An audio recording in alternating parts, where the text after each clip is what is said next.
Do you find it hard to explain to friends and family what you now do? Are you wasting valuable time by attempting to figure out challenges on your own? We have created a community for ex-corporate people running their own business who want to live a life they love whilst giving back to their community. This is the Build, Live, Give show. We bring you first-hand experiences of guests going through many of the struggles you face each and every day. We get real with no corporate BS. And now your host, Paul Higgins. Welcome to the Build, Live, Give show. I'm Paul Higgins and I'm the show host. And today we've got Vahid Kolahdouzan on the show from Incres. He's the founder of Incres, and he started in Macquarie Bank, which seems to be a bit of a theme in this podcast of late, but he did a job as a M&A expert and worked in the Middle East and had a fantastic career. But the financial crisis hit, things got a little difficult, and he decided that there wasn't the money, there wasn't the salary, and also really there wasn't the passion for him to continue it. So he took a part-time role in a lecturer in a university, and it happened to be Macquarie just because he loves the name. And then from there, he came up with an idea on how to help people take an ancient form, which is writing, into the digital age. And he's now got a very successful startup that he'll talk more about, and talks a lot about the challenges that he's had with growing that startup. So get your notepads or pens at the ready. And if you've got your ink, a pen or paper, please grab that as well, as he really does tell a great story. If you're enjoying listening to these journeys, just letting you know we have a community for ex-career people running profitable businesses just like you. It's called BLG Boost. You get exclusive access to a forum of like-minded peers answering your most pressing questions 24/7. You get specific action tips to solve your most common challenges. You get trusted suppliers to remove lost time. You also get access to member exclusive offers to save you money. You also get access to myself as a coach directly on a one-on-one basis. You get weekly videos from global experts. And finally, you get monthly webinars solving topics mentioned in popular threads. If you're tired of being alone and want to rapidly grow your dream business, go to buildlivegive.com/BLG Boost. This link is in the show notes. Please check it out. Okay, I will see you inside. Welcome, Vahid Kolahdouzan, to the Build, Live, Give show. We're really excited to have you on today, and we're going to learn lots about you and your background. But what I'd love you to do is just give us a bit of your backstory to where you are now. Hi, everyone. Thank you, Paul. My background is that I immigrated to Australia in 2002, and I studied here, I worked here, I work at Macquarie Bank. I started teaching at university here, Macquarie University. So everything gone through Macquarie. And then I started my tutoring business, high school kids. And while I was doing that, I came up with the idea how we can make it better. And the idea was to create a platform that can capture handwriting. And through that, I built up another business in a startup, which I'm still working on it, and called Incres. Fantastic. And what's something that the BLG community would get value in knowing about you outside of work that your friends or family already know? I'm really passionate and about what I'm doing right now, and I love technology, and I'm really hard worker. So that's what I say. Okay. Excellent. And when you were sort of working at Macquarie Bank, what were you doing at Macquarie Bank before you left? I was in the investment banking department, doing M&A and some other stuff. I was actually been sent to Middle East, so I was working in Abu Dhabi and Dubai for a couple of years there, and then I came back here. Great. And can you go back and think about that defining moment when you decided to leave such a secure and a fantastic company like Macquarie Bank to start your own business? The reason it happened was, First of all, it was it was after financial crisis, and the bonuses gone down. There were some difficulties around, and I didn't really love what I was doing, and it was really long hours as well. And I didn't find it very interesting, keep continuing that way. So I got the opportunity to talk to my ex-lecturer at Macquarie University, and through that, I got a position as a casual guest lecturer at Macquarie Uni. And I decided just to leave Macquarie Bank to start teaching, and and I had opportunities because it was a casual and part time.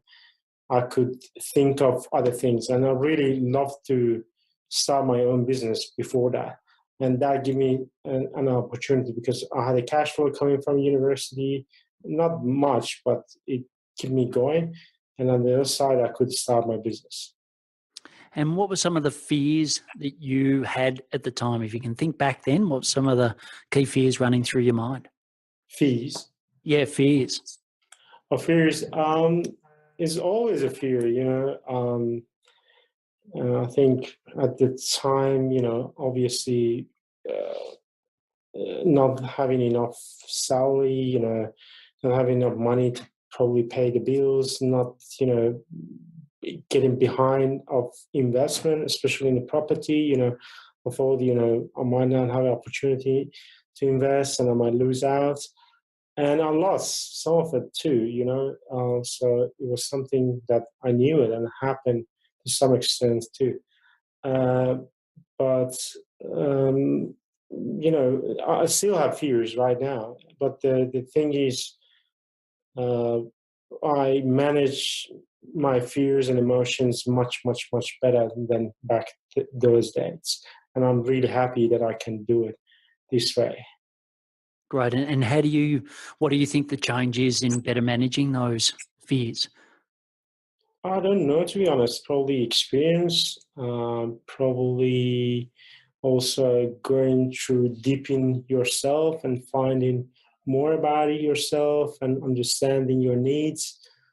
And so you can respond to them better. And also, I do more exercise now. I try to sleep better, to eat better, try to do things better. But still, I'm not, not perfect and not doing it the way I love to do it. But I incrementally, making it better and better. But it's very, very hard to say how I do it now better than before. But I think comes with experience and understanding and knowing yourself much better. Well, the great thing is that you are. So that's the main thing. And, was there ever a time where you thought, actually, this is not going how I planned and maybe it's about time that I went back and got a job? Until about probably a couple of years ago, yeah, definitely many, many times. Since then, I'm not thinking about, not having a job. Worst come to worst, if this business or startup fails, I can do something else, and I'm not fearful of that anymore at all. And help. So obviously you've received lots of help through this journey. Just outline some of the help that you have received, and that could give some tips for the BLG listeners.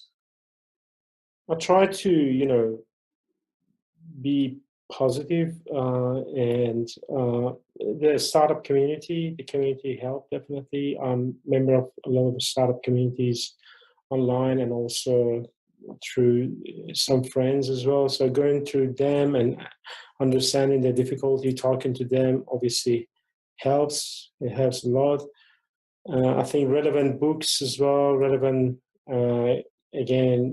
websites, and some motivational or books or videos or TED Talks that you can see people like. Actually, yesterday I was watching something very, very interesting with Elon Musk. It was asking him are you afraid of what you're doing? And he was saying, yeah, I'm always having fear. And it's very, very interesting to me that Elon Musk also says that. And he was saying is the way I do it, he accepting his fear and also understanding the probability of failure. So he was saying, for example, for SpaceX, the probability of failure when he started, it was more than 90%, and he accepted, and he wanted and go for it by accepting it. And it was very, very interesting to watch those things and hear those stories because it's inspired as well. Great. And the next section is the build section. So when you walk into a startup event, or as we met at a startup event in Sydney, what do you say to people? How do you describe what you do today? About our business? Yeah, about your business. Yeah. So Incres, basically what we do, we capture handwriting from any paper and display it on a Incres digital whiteboard or paper on any device. And what we're doing right now is providing efficient APIs that enables any platform that requires pen and paper writing to get that service, and they can store their writing, they share their writing, they collaborate and record it, and much more.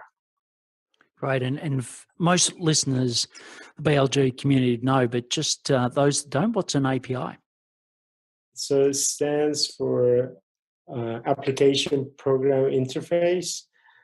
So basically, if your platform wants to connect to the other platforms, or other platform wants to connect to you, it provides kind of a gateway that they can communicate the application between each other, and they can use the feeds or they can use the capabilities here and there. For example, there are lots. This is a very, very example. It's not an API, but that give for people who don't know, give them better understanding.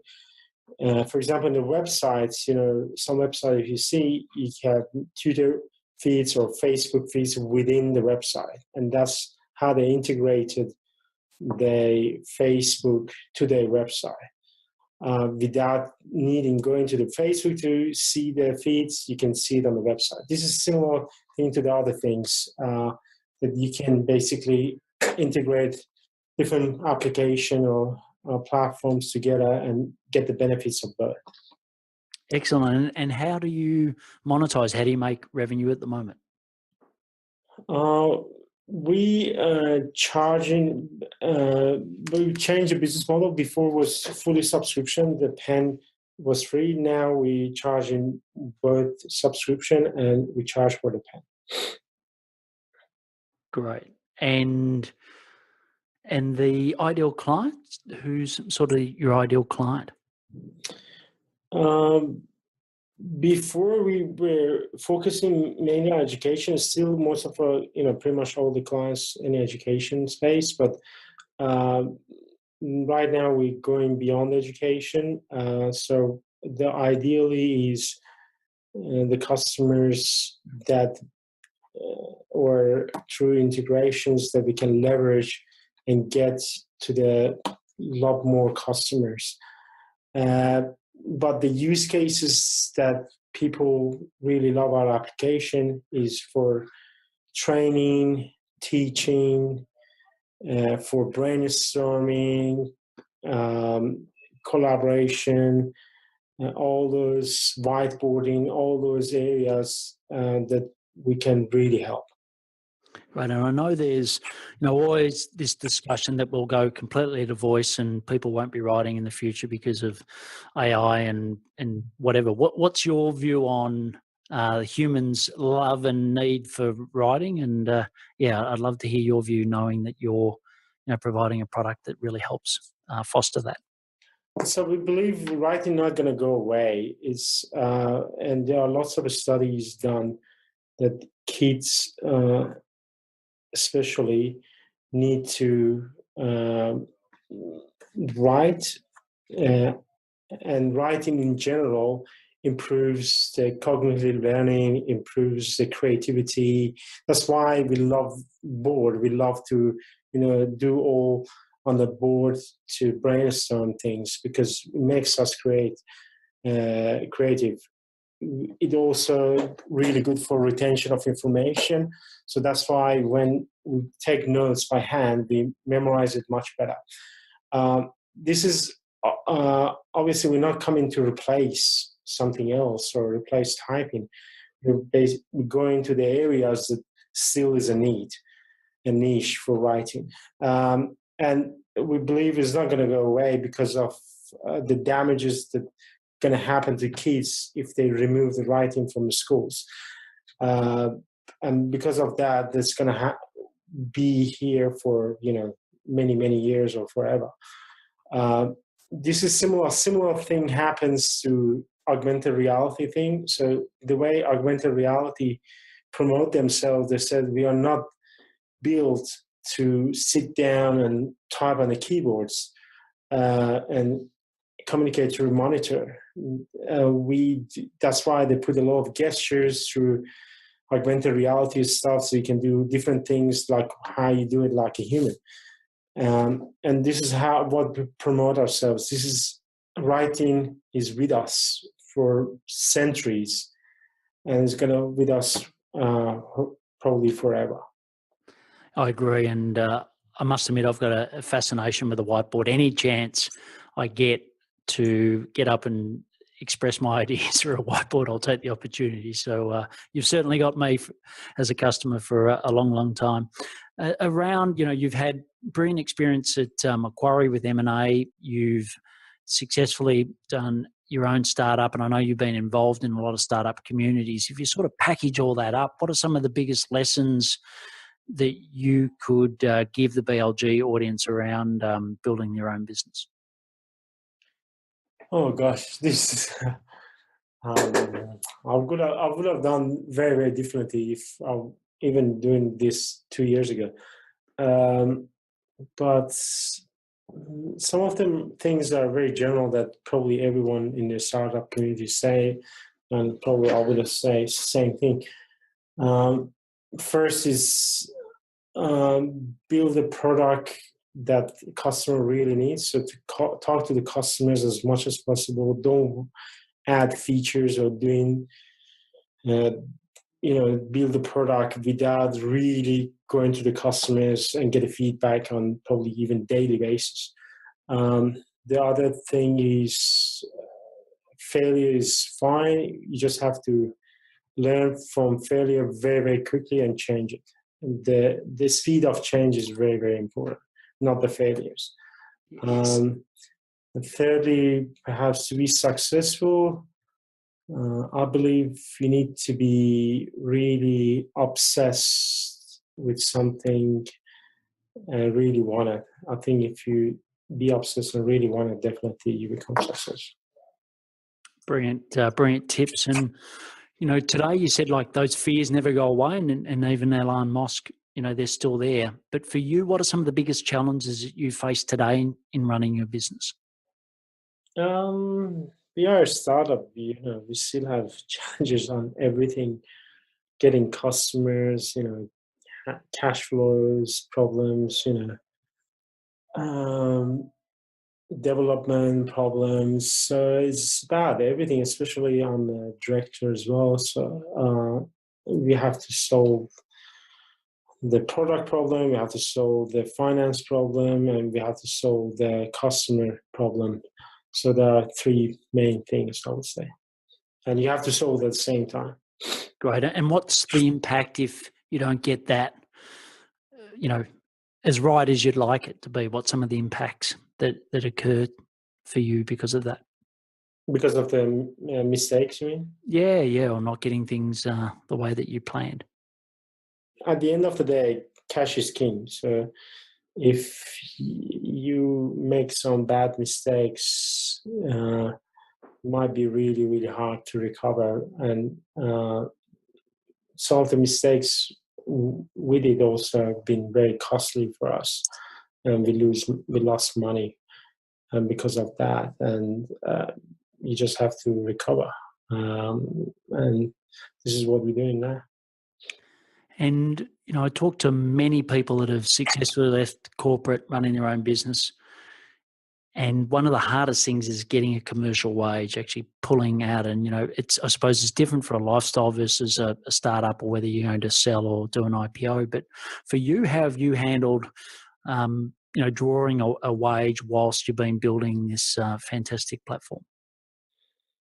Yeah, so at the beginning, especially, I had, obviously difficulties.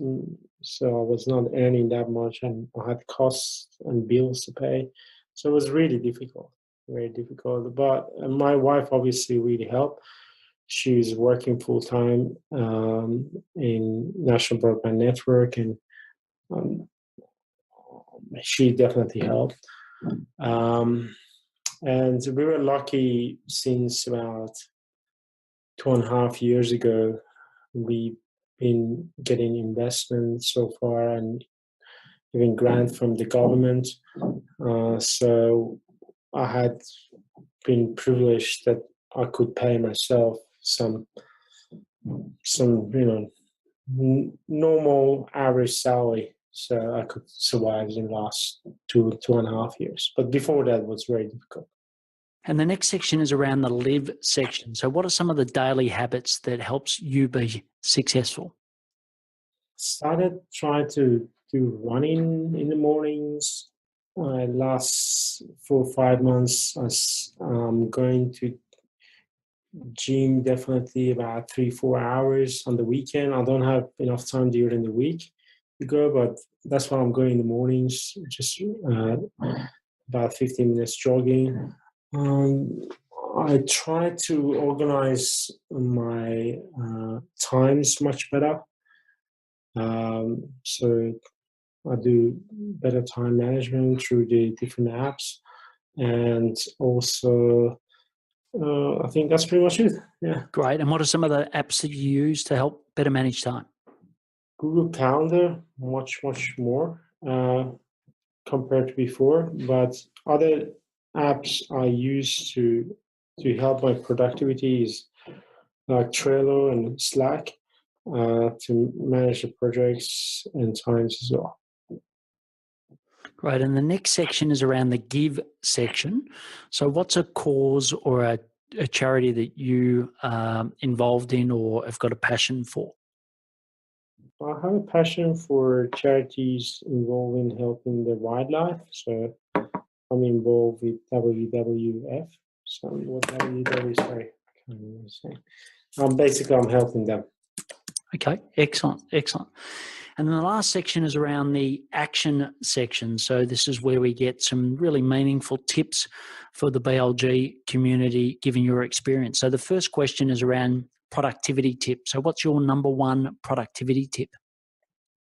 Be early in the morning. I don't know. It's for everyone, but it's for me. I think it really helps because at the time, if you come very early in the office, you have a time to think for yourself, to manage what you want to do during the day, and plan for the day, and that really helps. Excellent. And you've talked about Trello, Slack, and Google Calendar, but what are some of the other apps that are must-have apps on your mobile phone screen? Incres app. Yes. Yeah. What else? I have all the, it's very hard to answer this question because I have so many apps. I have Zoho CRM, card scanner. I have also all the news, important news, startup news on my phone, as well as I have Audible for audiobooks. I have also all the messaging tools, different one, WeChat from China, WhatsApp, Telegram, Skype, Viber, all the different messaging apps. Great. So you really do love your technology, as you said earlier. Well, what size phone have you got? Have you got a normal size phone, or how do they all fit on that? iPhone Plus, yeah. Okay. I was going to say you might need a Plus to fit them all in. Books or podcasts? What's a favourite book or podcast you'd like to mention, and why? There's a new one I started. I like it. It's called Strong Mind. Um, it's pretty cool. It's really going very deep to help you to increase your brain productivity. So if someone really looking for productivity, I think this is a really, really good book. So it goes very, very deep of how you can manage your brain. Excellent. That's a book. We'll definitely put the links to that and other things that you've mentioned in the show notes. And the last question is just around advice. Like I said, you've had a wonderful career in Macquarie, major M&A, worked around the world. You've now, had a very successful startup that's continuing to grow.